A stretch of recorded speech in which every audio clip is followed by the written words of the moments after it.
Inicialmente, quero cumprimentar a todos, a todas. É um prazer muito, muito grande estar aqui com vocês hoje, um sábado. Deixa eu arrumar um pouquinho meu cabelo aqui, assim, a gente fica se vendo na cama, né? Quando a gente dá palestra, a gente não fica se vendo, mas aqui a gente dá palestra para a gente mesmo, né? Fala para a gente, porque eu estou me olhando, aí fico implicando um pouquinho aqui, não tá bom aqui esse ângulo, mas tudo bem. Quando a gente como professor gosta de olhar para os outros e não para a gente. No fundo, a gente está dando aula para um espelho. E quero, então, cumprimentar, parabenizar por vocês estarem aqui num sábado estudando, nossa, eu também, mas vocês aí o dia todo, eu não pude estar, só parte, porque eu estou com outro projeto também, mas quero dizer que é um prazer muito grande. Acho que o Alice voltou com o som, acho que ainda não, pelo menos eu não tenho retorno aqui, não sei, vamos ver. Posso continuar? Tá bom. Depois você me avisa o horário, mais ou menos, aí, para não me perder, porque às vezes eu começo a falar.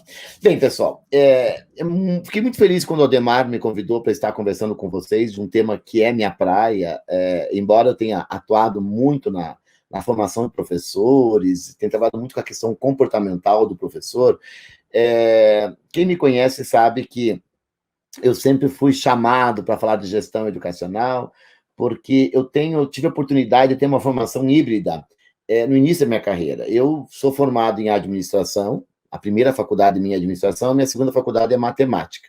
Então, eu me formo em administração não para ser professor, para ser administrador, para cumprir um objetivo do meu pai, que queria que eu tocasse os negócios dele. Mas quando eu me formo em administração, eu decido ser professor porque eu queria tocar o que o meu coração mandava e eu queria ser professor. E aí eu fui fazer matemática e começo a dar aula, e eu costumo dizer que eu entro na escola com a cabeça de um administrador, mas com o coração de um professor. E aí já de imediato, eu vejo as dificuldades que nós, professores, tínhamos, tanto na escola pública como privada. Eu sempre trabalhei na escola pública e privada, para, muitas vezes, realizar o que o gestor precisava, ou queria, ou que nós precisávamos fazer, porque tínhamos uma gestão ineficiente, uma gestão que, às vezes, não correspondia ao que eu esperava de um gestor educacional, de uma metodologia, de uma organização, aqueles 4 grandes pilares da administração: planejamento, organização, direção e controle.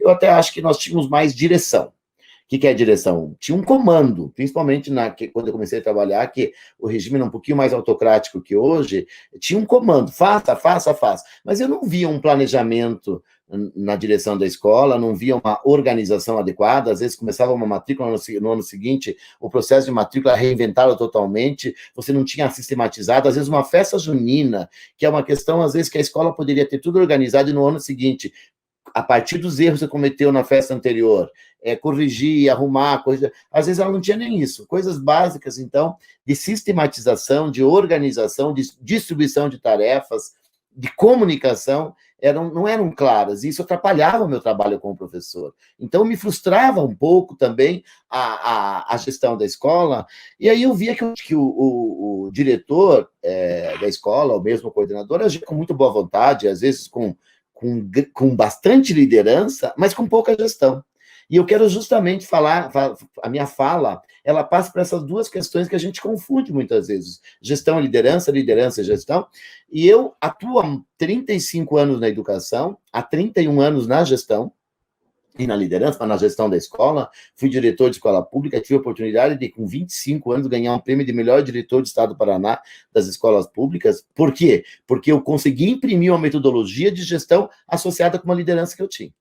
Porque a liderança, na verdade, se eu fui para uma escola pública eleito, é porque eu tinha uma liderança, eu tinha uma capacidade de persuasão, eu tinha uma capacidade de comunicação, eu tinha uma capacidade de fazer relações, porque eu tinha uma capacidade política. Eu costumo dizer que o líder tem uma grande habilidade política, de amarrar as coisas. Vamos lembrar, por exemplo, da presidente Dilma Rousseff, todo mundo reclamava que ela não era política, ou seja, talvez tenha isso sendo um dos motivos que tenha gerado o impeachment dela. Quer dizer, essa habilidade de fazer conexões, de amarrar, na verdade, e fazer as coisas funcionarem. Mas para elas funcionarem, as pessoas precisam agir. E para as pessoas agirem, elas precisam de comunicação, de orientação, de entusiasmo, de envolvimento. Isso é o líder que vai fazer. Mas elas vão colocar entusiasmo, motivação. Você não tem script. Se um dia uma coisa, outro dia outra, porque fica na cachola de um diretor, de um coordenador? Então, aí eu comecei a entender há muito tempo que muitos diretores entram nas escolas com liderança, inclusive são escolhidos porque tinham uma grande liderança em sala de aula, né, uma capacidade de se comunicar, de influenciar, e quando chegam na gestão, não conseguem fazer aquilo que faziam na sala de aula, porque eles dominavam história, geografia, a própria alfabetização, a gestar a educação infantil, todos digamos, os segmentos que nós temos aí no ensino fundamental e no ensino médio, mesmo na educação superior, e quando chegam na gestão, não, porque são outros pressupostos. Ele tem que entender, sim, de um planejamento da escola, ele tem que entender da organização da escola, ele tem que entender relacionamento com as famílias, ele tem que entender de finanças, mesmo sendo pedagógico, ele tem que entender de pedagógico, mesmo sendo financeiro, ou seja, e aí são outras competências, outras habilidades, outros conhecimentos de gestão que às vezes ele não tem.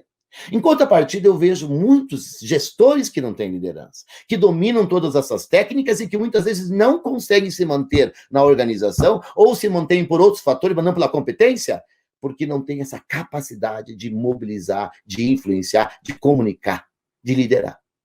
Eu tive a oportunidade, então, de ser escolhido diretor de uma escola pública, talvez por características de liderança, e quando eu cheguei e eu assumi a gestão da escola, eu tinha um desafio.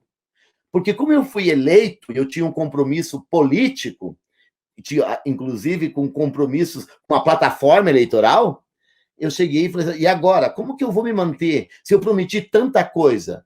E aí que eu fui imprimir gestão o tempo inteiro com a liderança. Ou seja, gestão e liderança caminharam juntos nesses 30 e poucos anos na minha caminhada, da minha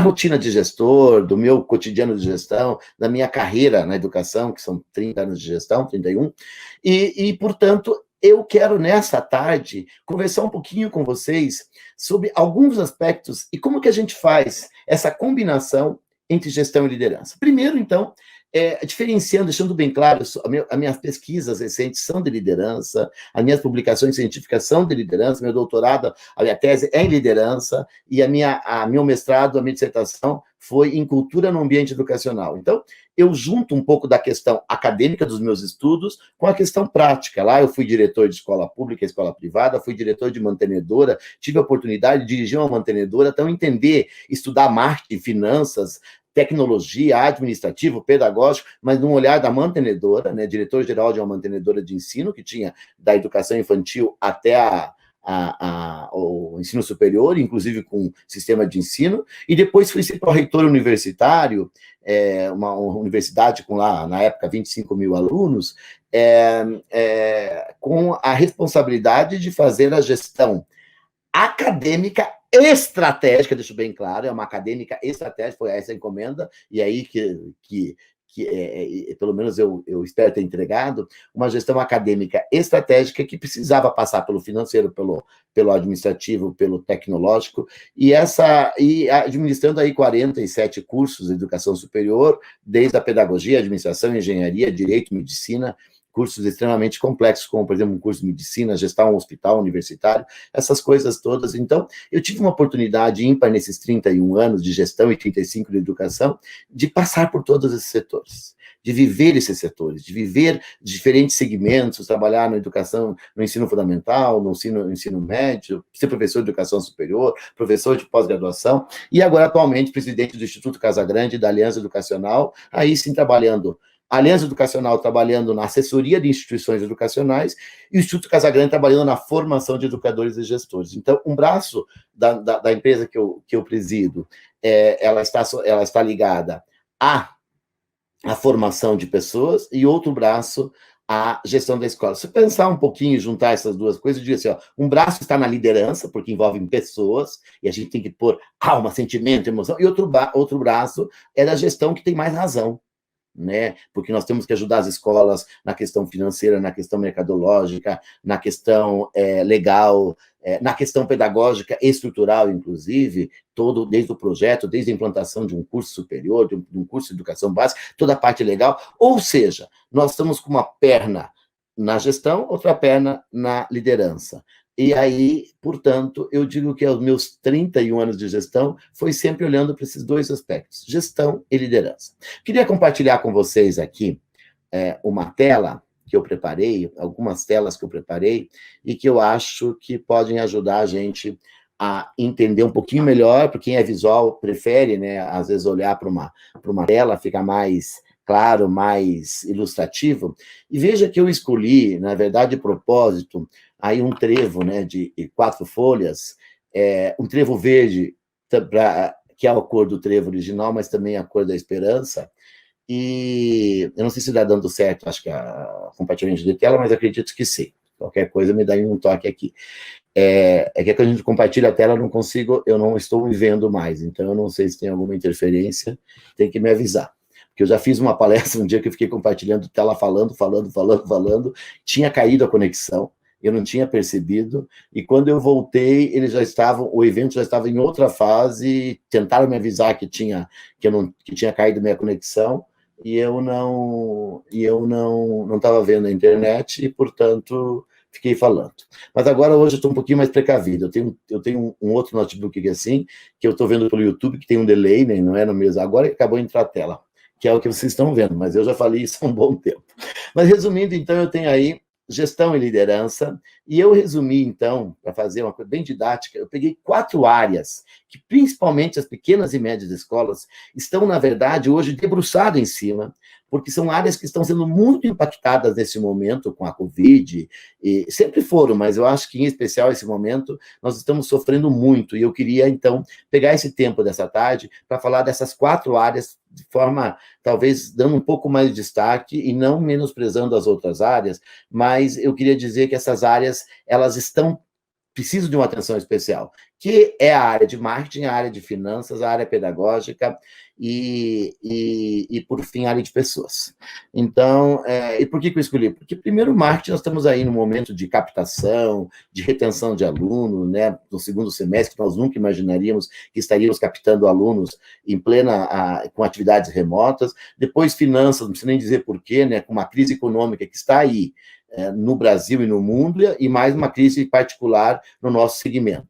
Depois também escolhi a questão pedagógica, porque estamos, como agora assisti um vídeo que diz o seguinte, dormimos analógico e acordamos digital. E esse acordar digital influenciou diretamente o pedagógico. Então, o pedagógico e, por fim, a gestão de pessoas, porque todos nós sabemos, primeiro, que a nossa atividade é essencialmente humana. E segundo, porque essas pessoas aí, professores que estão hoje atendendo de forma remota, se virando em 10, em 20, em 30, também são pessoas que estão abaladas emocionalmente pela Covid, com medo, com insegurança, e a gente vê toda essa divisão de volta, não volta às aulas, de professores brigando, de sindicato, vamos ver toda essa crise que aconteceu com os peritos do INSS, tudo isso aqui, uma divisão, inclusive, de comportamentos, uns radicais com a Covid, outros flexíveis, um dizendo que é uma gripezinha, outro dizendo que é a morte. Então, tudo isso, de certa maneira, abalam as pessoas, né? Eu, por exemplo, costumo contar a minha situação. A minha mãe, uma pessoa com 90 anos, nunca teve nenhum tipo de doença psicológica, nunca sofreu, e teve depressão, crise de ansiedade, está com depressão, crise de ansiedade por causa da Covid, né? E só em questão de uma semana, ela mora no interior, uma semana, 3 pessoas da minha cidade vieram a falecer de sábado para ontem foi o terceiro, 2 em função da Covid e 1 com depressão. Senhores, na verdade, fundadores da cidade, amigos dela, então, isso abala muito. Recentemente, menos de um mês, ela perdeu o irmão mais novo dela pela Covid. Então, é claro que todos nós somos abalados, estamos abalados emocionalmente, crianças procurando psicólogo, professores. Então, eu escolhi essas 4 áreas por causa das pessoas, incluindo aqui, por causa dessa questão também muito importante. E eu falei, então, para vocês da questão da gestão, quero reforçar, então, quando nós falamos em gestão, pelo menos os autores que eu estou pesquisando, os Estados Unidos pesquisam muito sobre isso, eles colocam mais a gestão associada à metodologia, à estrutura, à questão do conhecimento para fazer com que a instituição funcione. Então, nós temos todos os pressupostos de marketing, a questão do orçamento, dos fluxos de caixa, a questão legal, a questão do projeto pedagógico, dos cumprimentos do calendário letivo, toda a questão de regulamentação de gestão de pessoas, tudo está na gestão.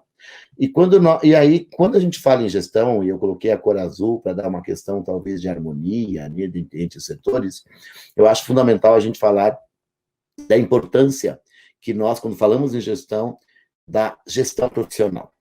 Nós muitas vezes confundimos que gestão profissional, ela deixaria a instituição endurecida, deixaria a instituição, às vezes, perderia suas características. E por que nós falávamos isso? Porque a gente muitas vezes esquecia que, e talvez não trazíamos esse conceito, que gestão sem liderança é terrível. E aí eu concordo com aqueles que afirmavam isso, na verdade, que burocratizar o processo e que complica e que não devemos, né? A gente não está falando, quando fala em gestão profissional, é burocratizar o processo, é encher de normas, isso não funciona muito na escola. Nós temos que ter normas, mas não podemos ser escravos dela, porque a escola é um processo muito dinâmico. Talvez funcione muito bem para uma distribuidora de pneus, para uma montadora de automóveis, que tem todos aqueles princípios certinhos e que nós sabemos que põe numa esteira e muitas coisas vão chegar no final exatamente como foi previsto. Nós lidamos com pessoas humanas, com pessoas que são diferentes, com todo dia uma dinâmica diferente na escola, e quem não entende de escola acha, na verdade, que inclusive que a gestão é muito simples.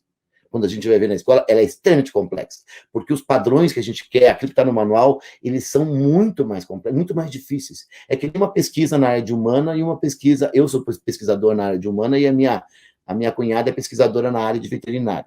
É mais fácil ela fazer os experimentos lá, por exemplo, de câncer, e fazer testes em ratos, né, muitas vezes, e fazendo lá teste para verificar se ele reage a certos, que efeitos ele vai ter a certas substâncias que eles injetam para, por exemplo, buscar uma cura de determinado tipo de câncer, do que, na verdade, que a cada dia que o pesquisador de humanas vai fazer uma pesquisa, ele tem que ver variáveis que interferem. Por exemplo, todos os pesquisadores agora, que estavam pesquisando escolas, como eu, eles foram interrompidos porque toda a pesquisa está enviesada, né? Nós não podemos imaginar que os respondentes, os comportamentos, as atuações dos professores hoje estão, de certa maneira, elas podem ser estudadas, a não ser que eu estude pela Covid, mas o processo regular não funciona. Outra questão também é que você vai pesquisar uma escola, tem uma situação, a outra tem outra situação. Eu fui pesquisar, por exemplo, quando eu fiz mestrado, as escolas entraram em greve, automaticamente mudou toda a minha pesquisa, enviesou. Tem escolas que eram mais a favor de greve, outras que são contrárias à greve. Então, é muito difícil a gente, inclusive, elaborar uma pesquisa e conseguir pegar aqueles dados que você pesquisou e multiplicar aquilo e generalizar, né? É muito mais difícil. Mas eu quero trazer essa questão de que profissionalização da gestão não significa desumanização. Ou seja, essa talvez tenha sido a grande confusão que nós fizemos por um bom tempo. E é interessante porque nós hoje atendemos pela Aliança Educacional aproximadamente 2.000 escolas dando assessoria.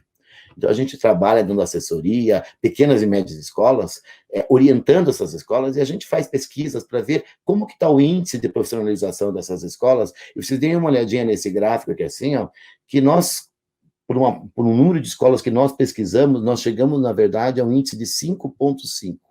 O que significa esse 5,5? Significa que nós nem chegamos, nós falamos de uma média 7, ou pelo menos em marketing a gente fala de 8, né, para ter um nível de aceitação, ou pelo menos de positividade naquilo que estamos fazendo. Nós estamos aí com 5,5, com algumas áreas, por exemplo, como organização e controle com 4,3, financeira com 4,8, e até marketing eu vejo que foi bastante generoso, porque eu vejo que as instituições fizeram um grande esforço nos últimos tempos para imprimir mais um marketing profissional, talvez até terceirizar algumas coisas, mas muitos erros nós observamos ainda no próprio marketing, porque é uma área, o marketing educacional tem mudado muito. Eu quero falar um pouquinho sobre esse marketing educacional, embora eu não tenha muito tempo que eu tenho que discorrer das 4 áreas, mas eu quero dizer ainda que a gente vê um marketing profissionalizado, mas talvez um marketing que não funcione bem.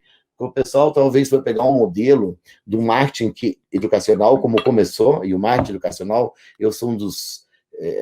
trabalhei numa instituição que foi precursora no marketing educacional.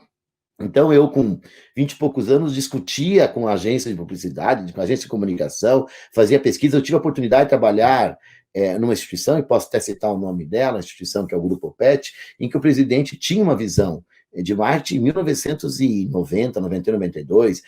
Então, nós fazíamos muitos trabalhos, encomendávamos muitas pesquisas, tomávamos decisões com dados. Então, eu considero que foi uma das instituições pioneiras do marketing educacional aqui do Paraná, onde eu resido, Portanto, eu acho que muitas instituições pegaram esse marketing, talvez desenvolvido por grandes grupos educacionais, e a gente se apropriou desse conhecimento, e agora a gente está vendo que esse conhecimento, essa prática também já não funciona mais, e principalmente em períodos de pandemia, em que tudo vira excepcionalidade.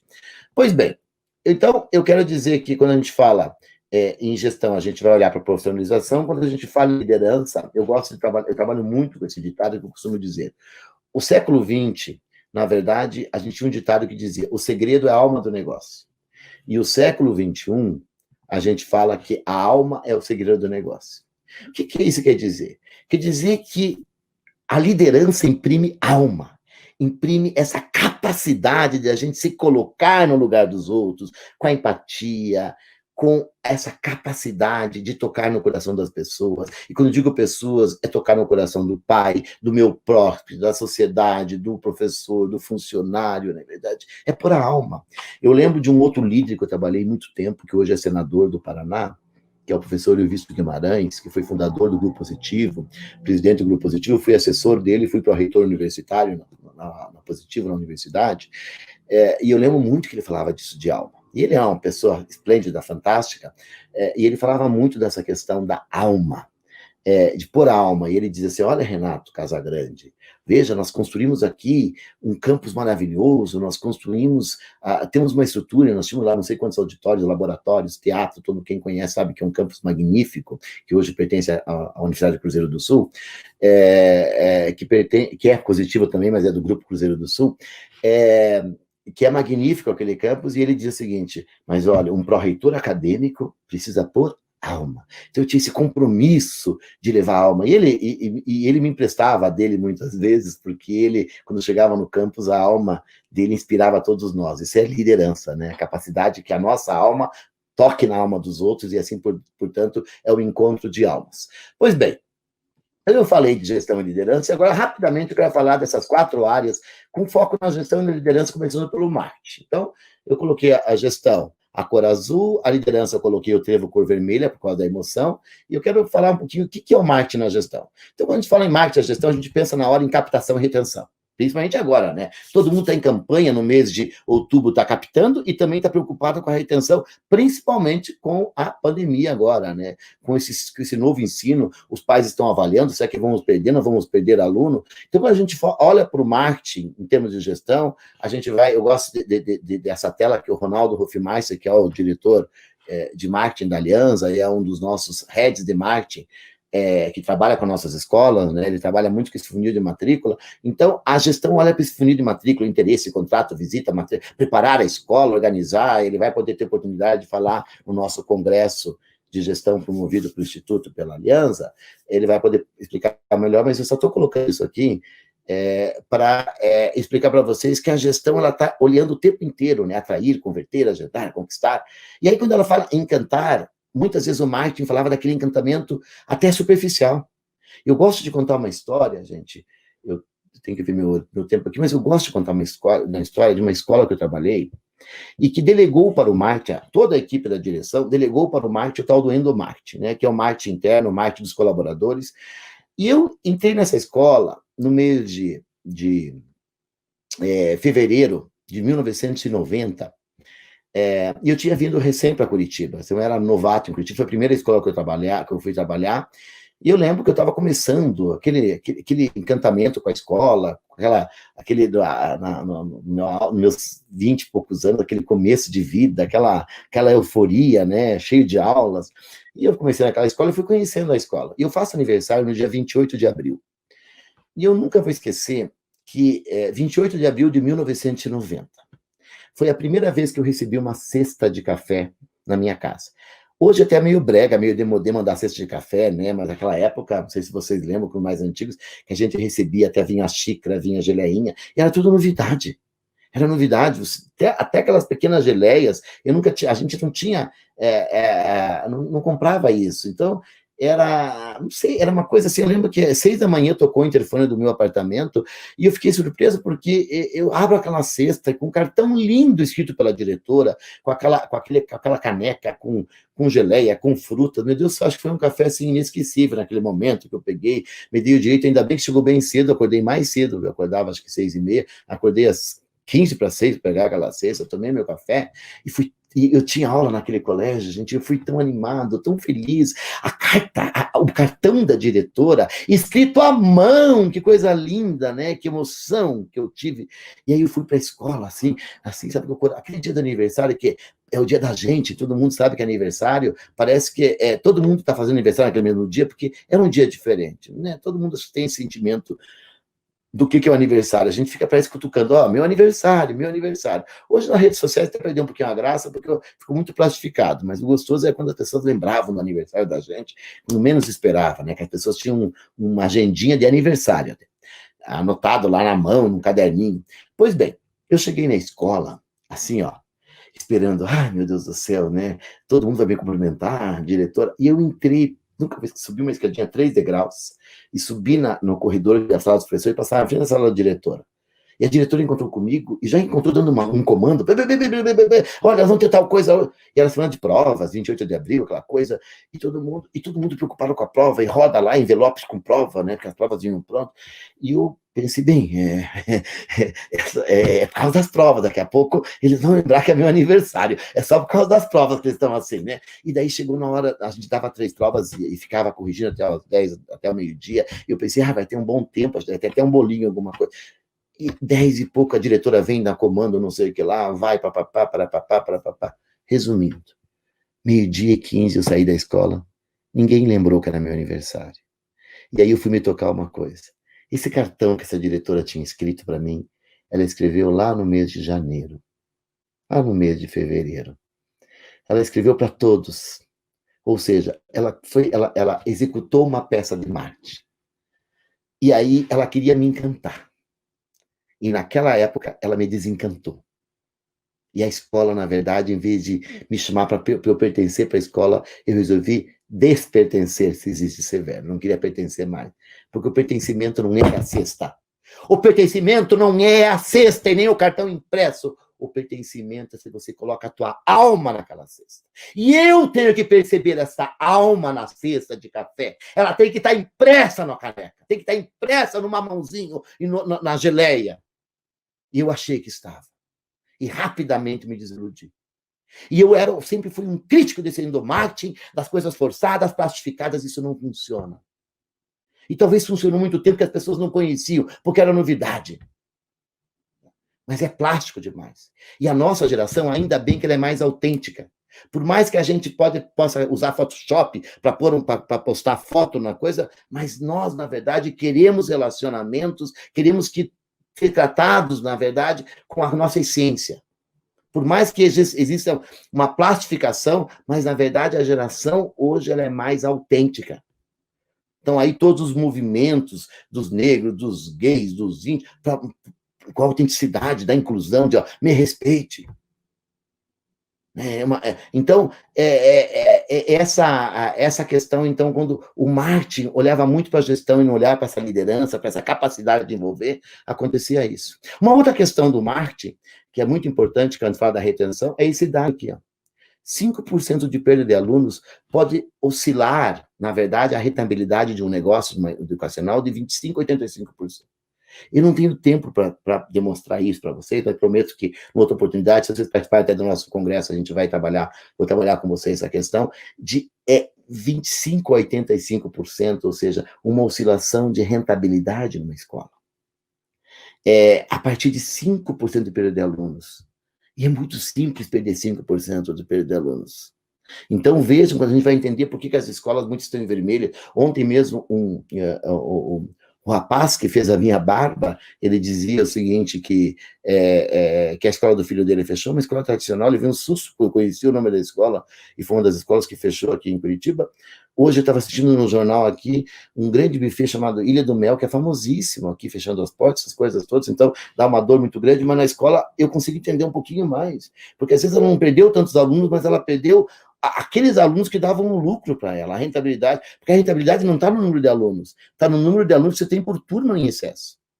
Se você, na verdade, o teu curso são 20 alunos, você tem 25 alunos, a tua rentabilidade está nos 5 alunos. Se você perdeu 5, 3 alunos por turma, vai embora a tua rentabilidade. Então, é muito pequena essa margem. E, portanto, o marketing tem que se trabalhar muito na retenção, na gestão. E aí, por exemplo, eu pego um estudo que a gente fez com uma escola e uma pergunta assim, ó, pensou em transferir seus filhos da escola? E nós fomos perguntar isso no grupo focal para a equipe pedagógica, para o diretor, quanto eles achavam que de pais que pensaram em transferir? Deve ser uns 5, 10%, que é o índice que a gente pede. E olha o susto que eles levaram quando eles foram, na verdade, observar.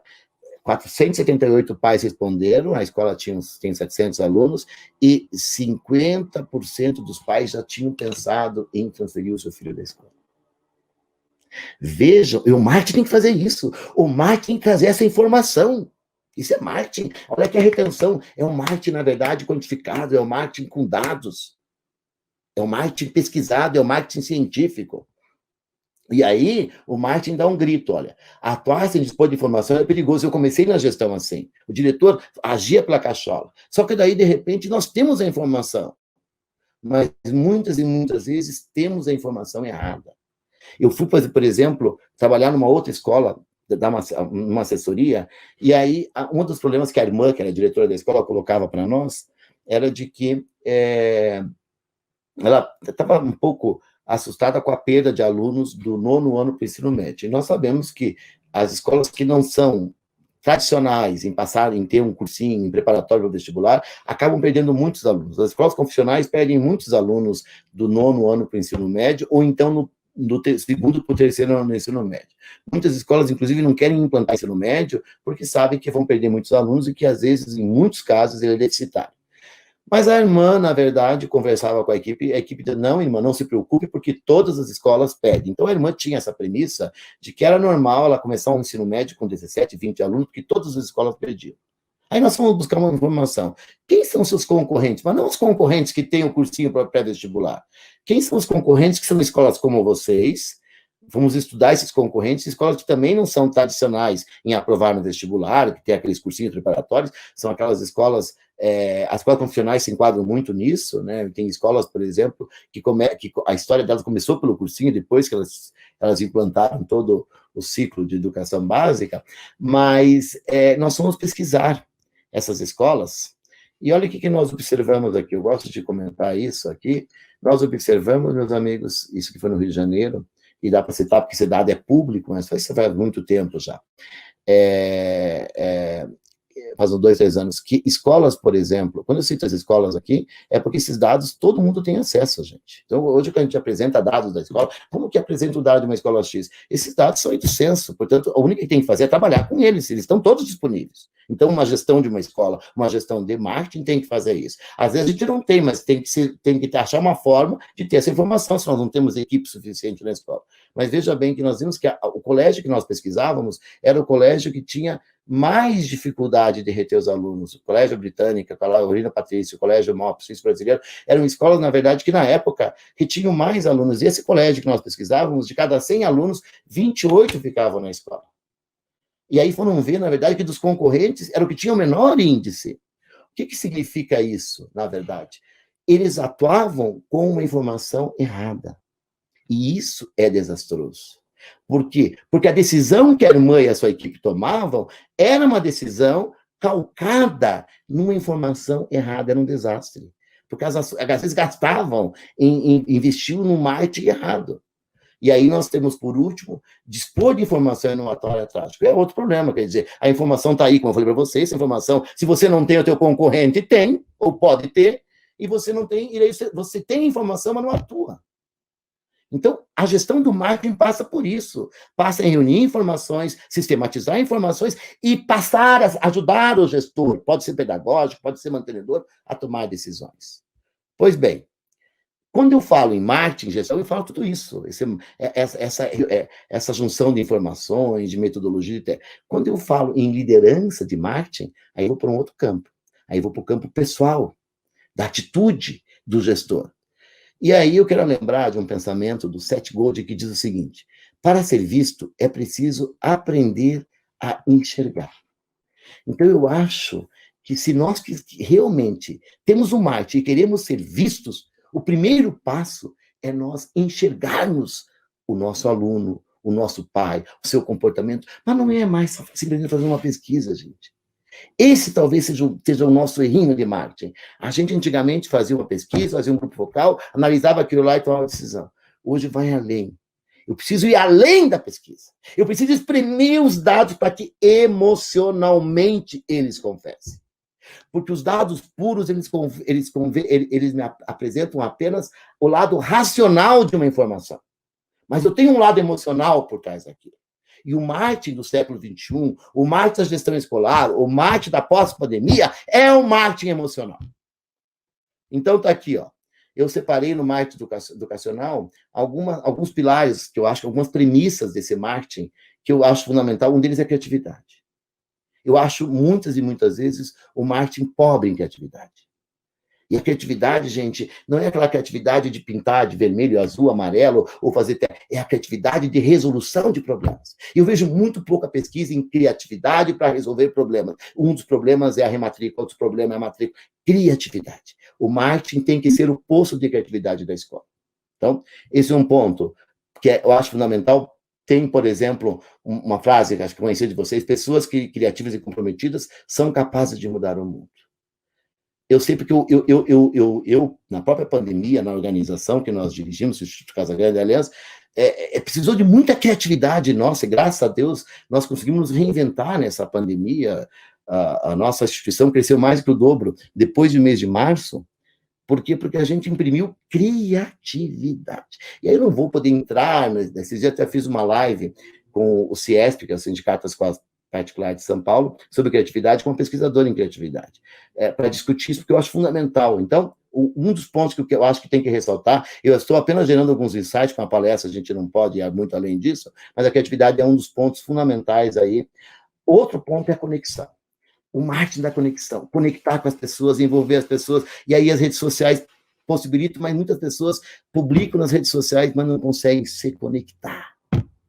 Eu vejo, por exemplo, um diretor de uma escola pública, que eu faço pesquisa de liderança, gente, e ele chegou, o IDEB dele, que todo mundo sabe que é o Índice de Desenvolvimento da Educação Básica, a 7,9. A escola não tem nenhum tipo de recurso diferente de uma outra escola, e fica na periferia. O IDEB dele é superior que o IDEB das escolas particulares do Brasil, bem superior. 7,9. E cresceu de 5,4 a 7,9, se não me engano. Mas ele tem uma rede social fantástica, e não é só a rede social, é a capacidade de se conectar. Isso é marketing educacional. Essa capacidade de se conectar com a família, com a sociedade, né? Os seres humanos são solitários. Querem ser vistos e conhecidos e fazer parte de alguma coisa. Por isso que as pessoas entram na FENEP, entram no sindicato, eu sou da Associação Nacional da Educação Básica Híbrida, outro entra no Rotary, outro no Conselho Pastoral da Igreja. As pessoas querem fazer alguma coisa, nós não somos seres solitários. E a escola, às vezes, não sabe conectar. Ela perde isso aqui. Então, o desafio do marketing educacional, conectar os seres humanos que são solitários. Outra questão é a empatia. Todo mundo fala, né? Imagine agora a empatia, a pandemia. Eu coloquei, inclusive, a empatia no topo. Porque a empatia, para mim, é o coração do marketing. É me colocar no lugar do outro. É saber o que o pai está sentindo, o que a mãe está sentindo, o que o aluno está sentindo, como que ele está percebendo. O tempo inteiro que eu não vou dar uma palestra presencial, agora é mais difícil, mas demorou muito para eu me acostumar com essa tal da live, porque eu tinha dificuldade, porque eu não sentia no início as pessoas. Era complicado eu fazer uma palestra e não ter o olhar das pessoas, porque o olhar, eu me coloco no lugar delas. Se uma pessoa está meio dormindo na palestra, quando eu estou fazendo, quando eu dava uma aula de matemática, aquilo me incomodava, mas não me incomodava porque o aluno estava dormindo, me incomodava porque eu não estava conseguindo despertar o interesse daquele aluno, daquela pessoa que está assistindo a palestra. E tem professores que fazem o contrário, vai lá e chacoalha o aluno e diz, acorde, olha a falta de respeito. Mas será que ele estava todo respeito ou você com ele? Porque o professor tem que ser múltiplo. Um palestrante tem que ser múltiplo. Então, na verdade, eu tenho que preparar um slide muito bacana para chamar atenção. Eu tenho que saber, tenho que pesquisar que a cada 15 minutos as pessoas perdem o nível de concentração. Eu tenho que ter alguma coisa, eu tenho que aumentar o tom de voz, eu tenho que pôr uma música. Eu ainda estou aprendendo a fazer isso nas lives, porque eu não tenho, e eu poderia aqui estar com os comentários de vocês, mas eu me distraio muito daí, então quando eu tenho uma live que eu faço com mais tempo, eu adoro ler, agora eu tenho um raciocínio, eu estou passando, mas essa questão de empatia, né? O coração do marketing. Eu tenho que ir correndinho por causa do meu tempo. Outra questão é colocar sentimento. A gestão pode colocar razão, o marketing põe emoção, põe o sentimento. Sentimentos vêm para nos trazer novas sensações, doces emoções e um novo prazer. A Bela e a Fera, né? Os sentimentos vêm para trazer as emoções e um novo prazer. Nós vivemos na geração prazer. E o prazer não é simplesmente facilitar, como alguns professores se confundiam muito, né? Que o prazer é ficar cantarolando, tinha professores até que se vestiam. Eu lembro quando fui dar aula no ensino médio, que os alunos faziam apostas para a quadra da formatura e tinha que um dia ir de pantufa, outro dia ir de gorro, outro dia. E eu me sentia às vezes ridículo, falei, mas tem alguma coisa errada. Não é esse nível que o professor tem que chegar. Aí nós estamos indo para um prazer barato, né? É muito raso, é muito pedestre. É um prazer de alma. É um prazer de ler Fernando Pessoa. E não é fácil. Porque o prazer mais fácil é do jogo eletrônico, o prazer mais fácil é do programa da televisão, o prazer mais fácil é do BBB, não sei o que lá, o prazer mais fácil é a rede social. Mas nós, educadores, não podemos ir na onda desse prazer, embora que às vezes precisamos utilizar dele para ir até o prazer mais profundo. O marketing ele vai nesse prazer mais profundo. Entender os sentimentos das pessoas. Por fim, sonhos. Vamos lembrar, meus amigos, que eu não sou racional e você também não é. Se nós fôssemos tão racionais, não íamos gastar uma fortuna num vidro de perfume e depois economizarmos um pedacinho, brigarmos por causa do preço do arroz, do pão francês. Nós somos seres, na verdade, racionais em termos e emocionais no outro. Não é à toa que ficamos esperando loucamente para tomar uma taça de vinho. O que é uma taça de vinho, a não ser uma sensação enorme de emoção? Então, nós somos, o Edgar Morin fala isso, né? Somos seres racionais e irracionais, somos prosaicos e poéticos, somos econômicos e consumistas. Ou seja, então nós temos que entender que o mesmo pai que decide a compra de uma escola pelo valor da mensalidade é o pai também envolvido emocionalmente. Tanto que as grandes vendedoras descobriram isso há muito tempo e a gente tem medo que nos envolvam emocionalmente, porque emocionalmente nós somos tocados e tomamos decisões. A maioria das pessoas decidem, muitas vezes, pelas emoções. Depois se arrepende até um pouco. Mas nós, no marketing, temos que cuidar que não pode nem se arrepender, porque nós temos a rematrícula. Então, na verdade, eu quero trazer esses aspectos, talvez, meio tangíveis do marketing, para a gente refletir sobre esse novo marketing educacional. E aí pode me chamar de piegas, o que vocês quiserem, mas a escola tem esse coraçãozinho. Podem chamar de piega, de brega. Eu tenho 55 anos de idade, já me permito hoje a dizer o seguinte, a escola é isso, é um pouquinho piega, assim, é esse coração, é a emoção, e, portanto, meus amigos, tá aqui, ó, o marketing com foco na... Eu deixei um pouco mais de tempo no marketing, as outras áreas eu vou passar rapidinho. O marketing com foco na gestão, o marketing com foco na liderança, a gestão eu coloquei até no centro um computador, alguém ali analisando dados, ali, o marketing na liderança, coloquei uma pessoa, coloquei, na verdade, várias flechinhas indo para lá. Vou passar rapidamente pela questão da gestão nas finanças, e quando a gente fala em gestão das finanças, a gente fala em dados. E veja nessa pesquisa que nós fizemos, por exemplo, que com uma escola, a gente chama de IPG, que é o Índice de Gestão Profissional, a gente vê, por exemplo, que a área financeira, ela levou nota 3, por exemplo, na pesquisa. Eu sei que estou em cima do meu horário, né? Eu já estou concluindo aqui. Posso concluir? Vamos lá. Tá bom, bem rapidinho aqui. Então, a questão financeira está aqui. E quero só convidar vocês, eu falei de um evento, quero convidar vocês aí para um evento nosso, que a gente vai discutir essas questões financeiras, metodológicas, Instituto Casagrande, totalmente gratuito, e a gente vai ter o SOS Escola para as escolas particulares, um evento especial para a escola particular, e que eu quero apresentar para vocês alguns detalhes de como que a gente pode espremer um pouquinho essas questões do marketing, entender um pouco a questão financeira. Então, fica aí o convite para vocês, totalmente gratuito esse evento, a gente tem vários Cineps com a gente aí, e eu falei que eu Eu estou com um pouquinho de som, não sei se... Eu acho que tem que fechar teu microfone. É isso, melhorou.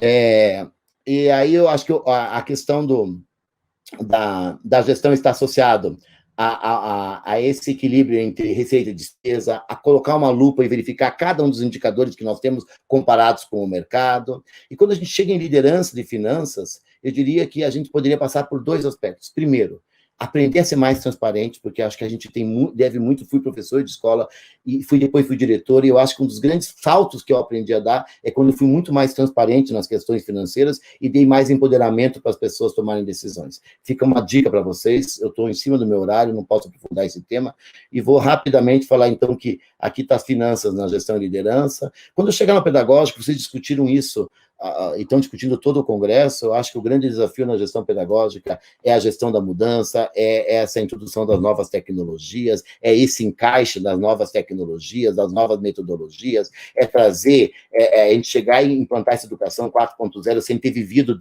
de fato a 3.0, e quando eu chego na liderança pedagógica, eu quero lembrar que nós vivemos no século das emoções, dos emotions, e, portanto, ao mesmo tempo que nós estamos introduzindo o ensino híbrido, aula remota, nós temos que lembrar que o ser humano é um século em que o ser humano é essencialmente emocional, então eu quero só lembrar dessa combinação das inteligências socioemocionais, da base nacional comum curricular, entre esse lado racional da escola com o lado emocional. E vou fechando, na verdade, com o último componente aí de gestão de pessoas, que quando eu falo em gestão de pessoas, na hora vem toda aquela questão legal, recrutamento, seleção, contratação, desenvolvimento, e quando eu falo em liderança de pessoas, eu vou lá para o professor e quero lembrar a todos uma frase do Cortella que diz o seguinte: ninguém em sua consciência se dedicará ao magistério se não tiver sonhos. E o papel do líder é, todos os dias, durante 200 dias, cutucar uma questão do professor e falar, lembra do teu sonho. O sonho que fez você escolher ser professor. Então, esse é o papel. O gestor pode olhar todos os processos. O líder, na verdade, se foca no coração de cada educador, lembrando que às vezes não é o melhor salário, lembrando que às vezes não tem o melhor recurso, que não tem a melhor estrutura física, mas eu ainda tenho um sonho. Podem chamar de utopia, podem chamar de sonho, mas eu conjugo esse verbo há 35 anos. O verbo, na verdade, da utopia, utopizar, o que quiser, e o verbo, na verdade, do sonhar e do realizar. E aí, meus amigos, eu apresento, então, quis fazer para vocês o trevo das 4 folhas, com marketing, finanças, pedagógico e pessoas, e dizer que gestão e liderança, elas devem caminhar juntos, e nesse caminhar juntos, nós precisamos, na verdade, de uma unidade de direção, de sentimento de pertencimento, as pessoas precisam pertencer, precisam entender que temos uma unidade, precisam saber que a escola é um lugar de contribuição, e que podemos desenvolver um espírito de time. Liderança e gestão para Confúcio, eu acho que ele nos ensinou muito dizendo, conte-me, eu esqueço, mostre-me, eu apenas me lembro, e envolva-me, e eu compreendo. Na verdade, o gestor, na verdade, mostra, demonstra, mas é o líder que envolve. O líder autêntico do século XXI, um grande líder pedagógico, ele tem a cabeça nas nuvens, porque ele é um grande sonhador, ele tem os pés no chão, porque ele é um grande gestor, e ele tem as mãos no coração, porque ele é um grande líder. Esse talvez seja o maior desafio de todos nós, educadores, gestores e líderes na escola do século XXI. Para fechar, Philip Kotler diz o seguinte, existem 3 tipos de organizações, aquelas que fazem as coisas acontecerem, aquelas que assistem as coisas acontecerem e aquelas que imaginam o que aconteceu. Eu espero que você esteja nessa primeira frase, aquelas que fazem as coisas acontecerem. Façam e aconteçam, mas não esqueçam de fazer sempre com muito amor. Muito obrigado. Grande palestra, Renato, grande palestra, na verdade, aqui que nós tivemos hoje com você. Eu vou te dizer uma coisa, né? Antes da gente encerrar, tem grande diferença, eu costumo dizer sempre, existem aqueles que são chefes e existem aqueles que são líderes. O líder, ele não é necessariamente um chefe. O líder é aquele que, de fato, impulsiona as pessoas, é aquele que desperta nas pessoas o melhor que há dentro de si, sem a necessidade de ter que impor por conta do que ele é e por conta da sua chefia. Então, na verdade, as pessoas vão atrás dele, não pelo que ele ocupa, não porque ele é chefe, não porque ele está numa posição de destaque. As pessoas vão atrás dele porque elas se sentem inspiradas. Então, eu costumo sempre dizer isso, amarrando um pouco aquilo que você fechou aí na sua palestra, que eu achei sensacional, essa parte, principalmente, de fechar de inspirar as outras pessoas. Então, eu acho que essa parte foi sensacional. Você encerrou aí com chave de ouro, meu amigo. Muito obrigado. Obrigado, foi um prazer estar com vocês aí e até uma próxima oportunidade.